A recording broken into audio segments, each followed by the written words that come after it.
Hello students, welcome back to Mandeep education academies YouTube channel. तो अपनी JEE NEET और class 11th की preparation को आगे बढ़ाते हैं बच्चों। और आज का हमारा टॉपिक है इक्विलिब्रियम ऑफ रिजिड बॉडीज। इस प्रिपरेशन को बिल्कुल स्टार्टिंग से अगर आप करना चाहते हैं तो सारे लेक्चर्स के लिंक्स डिस्क्रिप्शन में दिए हुए हैं, बिल्कुल बिगिनिंग से यहां तक के। ये सिस्टम ऑफ पार्टिकल्स चल रहा है जिसमें मैं topic equilibrium of rigid bodies पढ़ाने वाला हूं। आज एक एक टॉपिक, एक एक कॉन्सेप्ट, एक एक क्वेश्चन डिटेल में करवा रहा हूं फिजिक्स के लिए। जेई और नीट की प्रिपरेशन अगर आपको करनी है तो अगर आप बिल्कुल स्टार्टिंग से पढ़ना चाहते हैं तो आपको लेक्चर्स देख लीजिए जिनके लिंक डिस्क्रिप्शन में दिए हुए हैं। यहां से इस टॉपिक को आप शुरू कर लीजिए और अपना बैकलॉग वहां से आप क्लियर कर सकते हो। तो आज का जो टॉपिक है वो हमारा टॉर्क से रिलेटेड है, जो मैंने लास्ट लेक्चर में पढ़ाया था। तो अगर आपको टॉर्क के बारे में नहीं पता है कि टॉर्क क्या होता है तो पहले आपको लास्ट लेक्चर देखना होगा, टॉर्क को सीखना होगा। टॉर्क को सीखने के बाद ही आप इस लेक्चर को देखें तो आपको यह फायदा पहुंचाएगा और बहुत ज्यादा फायदा पहुंचाएगा, नहीं तो बहुत अच्छे से समझ में नहीं आएगा। तो शुरू करते हैं बच्चों। इक्विलिब्रियम का मतलब क्या है आप जानते हो इसको। अगर एक रिजिड बॉडी है और इस पे मैंने सपोज एक फोर्स लगाई, रिजिड बॉडी नहीं सॉरी पॉइंट ऑब्जेक्ट, छोटा सा पॉइंट ऑब्जेक्ट है, इस पे मैंने इधर फोर्स लगाई F और इधर फोर्स लगाई F, तो नेट फोर्स कितनी हो गई? 0।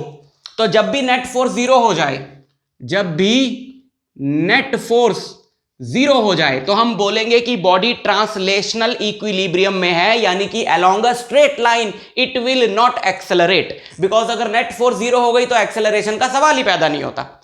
So this type of equilibrium is called translational equilibrium. लेकिन अगर बॉडी पॉइंट ऑब्जेक्ट ना हो, बॉडी एक रिजिड बॉडी हो, एक फोर्स यहां पर लगी F, दूसरी फोर्स भी F ही लगी लेकिन दूसरे कोने पे, तो एक बात तो पक्की है कि ये ट्रांसलेशनल इक्विलिब्रियम में तो होगी ही होगी, क्योंकि F फोर्स इधर पूरी बॉडी पे और F फोर्स इधर लग रही है, तो ये आगे तो जाएगी नहीं, एक्सेलरेट तो नहीं होगी फॉरवर्ड डायरेक्शन में या स्ट्रेट लाइन में, बट ये इक्विलिब्रियम में नहीं होगी बिकॉज ये घूमेगी। घूमेगी इसलिए क्योंकि इस पे टॉर्क 0 नहीं है। तो दो तरह के इक्विलिब्रियम है बॉडीज के। एक को कहते हैं ट्रांसलेशनल इक्विलिब्रियम, की बॉडी स्ट्रेट लाइन में एक्सेलरेट नहीं करेगी, that is called translational equilibrium. And one is called rotational equilibrium, की बॉडी की एंगुलर वेलोसिटी नहीं बदलेगी, यानी उस पे नेट टॉर्क 0 होगा। तो इन दोनों इक्विलिब्रिया की हम लोग बात करने वाले हैं। In this case F net is 0 but torque net is not 0। Torque तो पैदा करेगी, ये फोर्स और ये फोर्स ऐसे घूमेगा ना, ये तो टॉर्क तो 0 नहीं है। तो अगर एफ नेट है 0 तो कौन सा इक्विलिब्रियम है? ट्रांसलेशनल इक्विलिब्रियम, यानी कि बॉडी ट्रांसलेट नहीं होगी, ट्रांसलेशनल, ठीक है, ट्रांसलेशनल इक्विलिब्रियम। और अगर टॉर्क नेट 0 है तो ऐसे इक्विलिब्रियम को हम लोग क्या बोलेंगे? Rotational equilibrium. Rotational equilibrium. अगर बॉडी ट्रांसलेशनल इक्विलिब्रियम में होती है तो नेट फोर्स 0 होती है, अगर रोटेशनल इक्विलिब्रियम में होती है तो about any axis net torque 0 होता है। नेट टॉर्क 0 कैसे होगा? जैसे यहां पे नेट फोर्स 0 कैसे हुई? इधर वाली फोर्स और इधर वाली फोर्स बराबर हुई, यानी जो फोर्स इसको इधर एक्सेलरेट करना चाह रही है और जो इधर एक्सेलरेट करना चाह रही है वो दोनों बराबर हुई। और नेट टॉर्क 0 कब होगा? जो फोर्स इसको क्लॉकवाइज डायरेक्शन में रोटेट करना चाह रही है उसका टॉर्क, और जो फोर्स एंटी क्लॉकवाइज डायरेक्शन में रोटेट करना चाह रही है उसका टॉर्क अगर बराबर होगा तो रोटेशनल इक्विलिब्रियम में होगी। कोई भी एक अगर आपको गिवन है क्वेश्चन में कि बॉडी रोटेशनल इक्विलिब्रियम में है तो बताओ कि कोई भी पैरामीटर की ये फोर्स कितनी होगी, ये लेंथ कितनी होगी, तो आप कोई भी एक एक्सिस ले लो, कोई भी एक्सिस ले लो, या तो आप ध्यान से देख लो कि यार किस एक्सिस के अबाउट वो रोटेशनल इक्विलिब्रियम है, और अगर आपको नहीं समझ आ रहा तो कोई भी एक्सिस ले लो। अगर बॉडी रोटेशनल इक्विलिब्रियम है तो ऑब्वियसली वो किसी एक्सिस के अबाउट नहीं घूम रही, तो कोई भी इमेजिनरी एक्सिस ले लो बॉडी के अंदर, उस एक्सिस के अबाउट बॉडी का जो नेट टॉर्क है वो क्या होगा? 0 होगा। करते हैं क्वेश्चन नंबर 1। मान लेते हैं ये एक सीसॉ है और इस सीसॉ को एक फलक्रम पे हमने यहां पे रख दिया और यहां पे एक बच्चा बैठ गया, ठीक है। इस सीसॉ पे एक बच्चा इधर बैठ गया। मान लो इस सीसॉ की जो लेंथ है वो 2 मीटर है, तो ये बच्चा बिल्कुल कोने पे बैठ गया 1 मीटर पे, ठीक। इस बच्चे का वेट है 15 किलो और यहां पर एक दूसरा बच्चा बैठ गया है, मान लो बिल्कुल कोने पे बैठ गया ना, मान लो 80 सेंटीमीटर पे एक दूसरा बच्चा बैठ गया है ये, और इसके बैठने से ये सीसॉ बैलेंस हो गया है। तो सवाल हमें ये पूछा है कि बताओ ये बच्चा कितना वजनी है, इससे कम है या इससे ज्यादा है। कम ज्यादा तो हम वैसे ही बताते हैं। देखो इसका नेट टॉर्क 0 होगा क्योंकि ये सीसॉ बैलेंस हो गया, ना ये ऐसे जा रहा है ना ऐसे जा रहा है, यानी ना ये क्लॉकवाइज रोटेट कर रहा है ना एंटी क्लॉकवाइज रोटेट कर रहा है, तो ये बैलेंस हो गया है, यानी इस पे नेट टॉर्क क्या है 0। अच्छा टॉर्क होता है, यहां पे इसका पिवट है, ये यहां से जुड़ा हुआ, ये यही इसका एक्सिस ऑफ रोटेशन हो गया है ना, यही इसका एक्सिस ऑफ रोटेशन हो गया इस सीसॉ का ये, तो इस एक्सिस के अबाउट इसका टॉर्क होगा दिस इनटू दिस, और इसका क्योंकि ये जो वजन लगाएगा वही तो फोर्स है ना जो इस पे ऐसे लगाएगा, ये ऐसे इसको घुमाना चाह रहा है, ये ऐसे इसको घुमाना चाह रहा है, ये कैसे घुमाना चाह रहा है इसको क्लॉकवाइज, ये कैसे घुमाना चाह रहा है एंटी क्लॉकवाइज, तो दोनों का टॉर्क बराबर होगा तभी तो बैलेंस हो गया।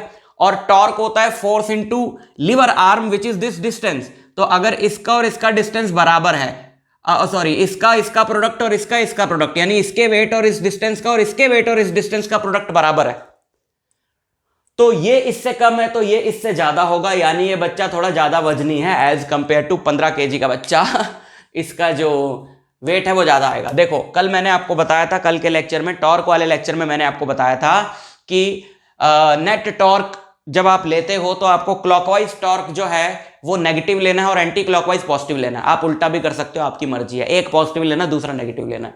तो ये एंटी क्लॉकवाइज टॉर्क है, इसको मैं पॉजिटिव ले लेता हूं, तो इस बच्चे का वेट जो है वो W है, और ये कितनी दूरी पे है, इसकी लीवर आर्म कितना है 80/this, इसको पॉजिटिव ले लिया, और प्लस इस वाले टॉर्क को हम नेगेटिव ले लेते हैं, इसका वेट है 150, जी को 10 ले लिया ना मैंने, 15 × 10, और ये कितने डिस्टेंस पे है 1 मीटर पे, तो टोटल टॉर्क होगा 0 बिकॉज ये इक्विलिब्रियम में है ना। तो 4/5W - 150 = 0, so W is 150 × 5 / 4 and this is your final answer। ये कितना आएगा आपका 15 है ना, ये 12 कितना बच्चा 30, 7 कितना बच्चा 20 बच्चा तो 5 × 5, ठीक है।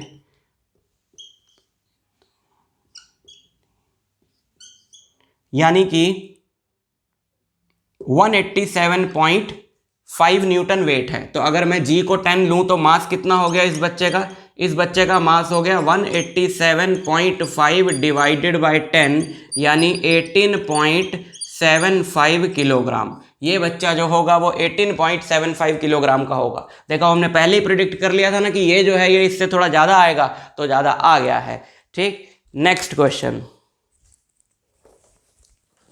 2 क्या है, देखो मान लेते हैं ये एक रेक्टेंगुलर शीट है, वुडन ब्लॉक है, जो भी है, इसकी लेंथ मान लो हमको गिवन है कि 5 मीटर है और इसकी ब्रेड्थ हमको गिवन है कि 10 मीटर है।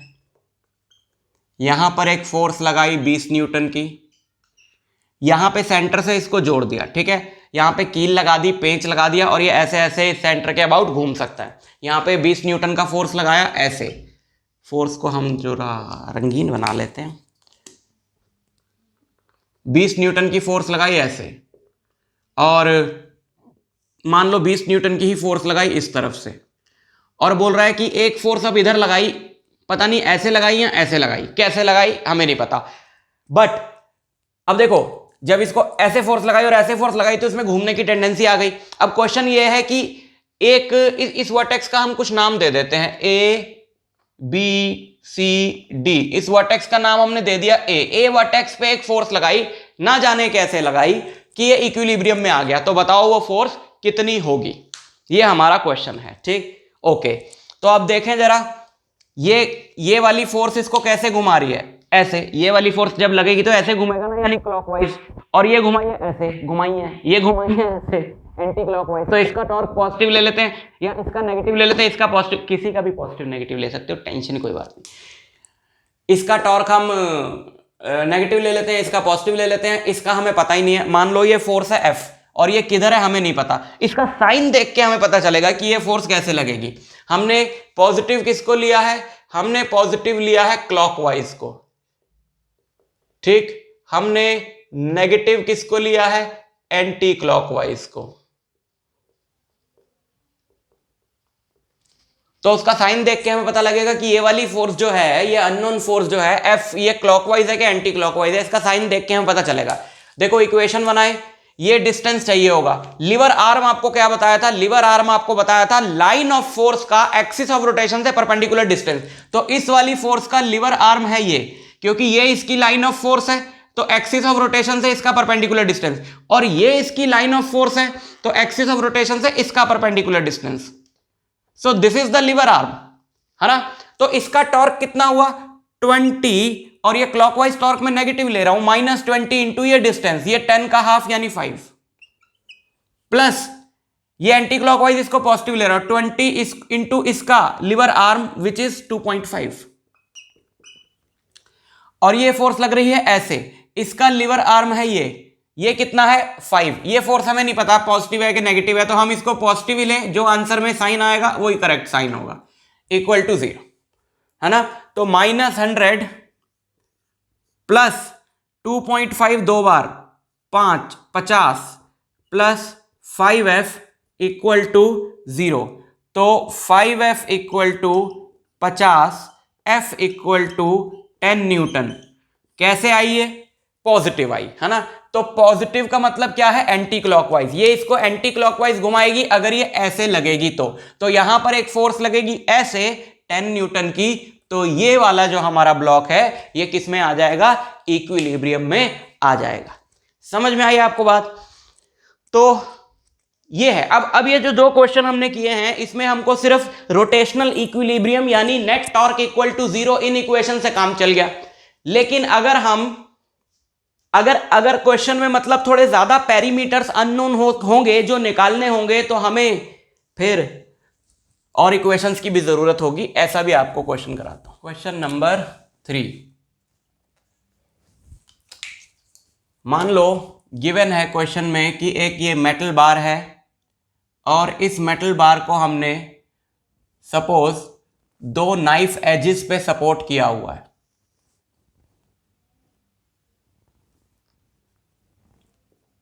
वन मीटर लंबा मेटल बार है, यहां पर एक नाइफ एज है 20 सेंटीमीटर की दूरी पे, यहां पर एक और नाइफ एज है दूसरी तरफ भी 20 सेंटीमीटर की दूरी पे। मेटल बार का वेट है 4 kg, और एक और वजन हमने यहां पर टांग दिया है, मान लो W, जिसका मास है मान लो 2 किलो का, ठीक है। हाँ, अब सवाल यह है कि find the reaction at the knife edges. अब ये रिएक्शन देंगे ना इसको, यहां पर ये रिएक्शन देंगे N1, यहां पर ये रिएक्शन देगा N2, जहां पर भी ये इसके साथ कांटेक्ट में होगा वहां रिएक्शन देगा। तो मैं बोला find reaction edges at find reaction forces at knife edges if this bar is in equilibrium. अब ये इक्विलिब्रियम में है, ना घूम रहा है ना चल रहा है, तो नेट फोर्स भी 0 है और नेट टॉर्क भी 0 है। बताओ इस पे क्या क्या फोर्सेस हैं। इसका खुद का वेट है 4 kg, तो यहां पे 4g वजन लगेगा नीचे की तरफ। यहां पर एक मास टांगा है, मान लो इसकी दूरी दी हुई है यहां से 40 सेंटीमीटर, 40 सेंटीमीटर, ठीक है। और ये 2g वेट लगेगा नीचे। तो क्योंकि ये ट्रांसलेशनल इक्विलिब्रियम में भी है, तो इस पे नेट फोर्स जो है वो 0 होगी। जितनी फोर्स ऊपर होगी उतनी ही नीचे होगी। ऊपर कितनी फोर्स होगी, ऊपर फोर्स होगी N1 प्लस N2, नीचे कितनी फोर्स होगी 2g plus 4g, 2g plus 4g हो गया 6g। So N1 plus N2 is 6g। ये हमारी पहली इक्वेशन आ गई। अब हमें बनानी है इक्वेशन रोटेशनल इक्विलिब्रियम की। तो आप कोई भी पॉइंट इस पे ले लो, आप उससे पास होता हुआ एक एक्सिस मान लो। भाई अगर ये रोटेशनल इक्विलिब्रियम में है तो this body is in equilibrium about any axis, है ना, जो भी इस पे है। तो कोई भी एक पॉइंट ले लो, मान लो ये वाला पॉइंट ले लिया मैंने, ये ले लो, ये ले लो, ये ले लो, ये ले, कोई सा भी ले लो, लेकिन वो वाला पॉइंट लेना जहां से कोई फोर्स पास हो रही हो। और अगर कोई ऐसा पॉइंट आपको मिल जाता है बॉडी में जहां पर कि एक से ज्यादा फोर्सेस पास हो रही हो, तो फिर तो वही लेना। बिकॉज जब भी हम टॉर्क की इक्वेशन बनाते हैं फोर्स इंटू लीवर आर्म, तो लीवर आर्म होता है लाइन ऑफ फोर्स का जो हमने पॉइंट लिया वहां से परपेंडिकुलर डिस्टेंस। तो अगर आप वो पॉइंट लोगे जहां पे ज्यादा से ज्यादा फोर्सेस पास हो रही हैं, तो उन सारी फोर्सेस का उस पॉइंट के अबाउट टॉर्क जीरो हो जाएगा, क्योंकि उनका लीवर आर्म जीरो होगा। तो आपकी इक्वेशन छोटी बनती है। यहां पे मैंने ये वाला पॉइंट लिया, इस पॉइंट के अबाउट ये वाली जो फोर्स है, अब आप इमेजिन करो ये यहां पे फिक्स कर दिया, तो अगर ये फोर्स इस पे ऐसे लगाता हूं तो ये इसको कैसे घुमाएगी, ये इसको घुमाएगी एंटी क्लॉकवाइज। यहां पे फिक्स करके ये फोर्स ऐसे लगेगी तो इसको क्लॉकवाइज घुमाएगी और ये भी क्लॉकवाइज घुमाएगी, यानी इन दोनों का जो टॉर्क है वो इसके टॉर्क के बराबर है। N1 की तो जरूरत नहीं क्योंकि इसका लीवर आर्म जीरो हो गया। तो इन दोनों का जो टॉर्क है, इन दोनों का टॉर्क कितना होगा, 2G इंटू ये डिस्टेंस 40/100 प्लस इसका टॉर्क होगा 4G इंटू ये डिस्टेंस। वेट कहां से लगेगा, ठीक आधे से लगेगा, तो 50 सेंटीमीटर यानी हाफ मीटर, इक्वल टू इसका टॉर्क होगा N2 इंटू ये डिस्टेंस यहां से लेकर यहां तक का डिस्टेंस लीवर आर्म है ना इसका, तो 20 यहां से घटा दो, 20 यहां से घटा दो, 60 सेंटीमीटर, टोटल 100 सेंटीमीटर है ना। ठीक, सो काफी कुछ कटेगा, इसको भी हम यही रख लें 40/100, तो नीचे से 100 काट देंगे, थोड़ा इजी हो जाएगा हमारे लिए। ठीक है, तो ये बचेगा 80G plus 160G equal to 60N2, और ये किसके मल्टीपल्स हैं, 20 के। 4G plus 8G equal to 3N2, तो N2 हो गया 4G प्लस 8G 12G यानी 120/3 40 न्यूटन। N2 हो गया 40 न्यूटन और N2 प्लस N1 60 है, 6G है ना 60, तो N1 कितना हो गया 60 माइनस 40 20 न्यूटन। क्लियर? अच्छा, एक और क्वेश्चन देखो एनसीईआरटी में है कि अगर एक ये वॉल है, एक्सिस नहीं है, वॉल है, और इस वॉल पे एक लैडर रख दिया ऐसे, 3 मीटर लॉन्ग लैडर 4 kg का, कोई भी वैल्यू ले लो, वैल्यू इज नॉट इंपॉर्टेंट। ये लैडर ऐसे पड़ी रहती है ना इक्विलिब्रियम में, 3 मीटर लंबी लैडर है और इसका मास है 4 kg, और इस लैडर का जो डिस्टेंस है मान लो 2 मीटर है, वैसे बुक में शायद 1 मीटर है, कुछ भी ले लो यहां से। ठीक है, और ये ग्राउंड तो रफ है, ग्राउंड जो है वो रफ है, लेकिन वॉल जो है वो स्मूथ है। भाई अगर दोनों ही स्मूथ होते, ये भी स्मूथ, तो ऐसे फिसल जाती ना, टिकी कैसे रहती। तो ग्राउंड जो है वो रफ है लेकिन वॉल स्मूथ है, तो ये इस पे ऐसे टिक गई।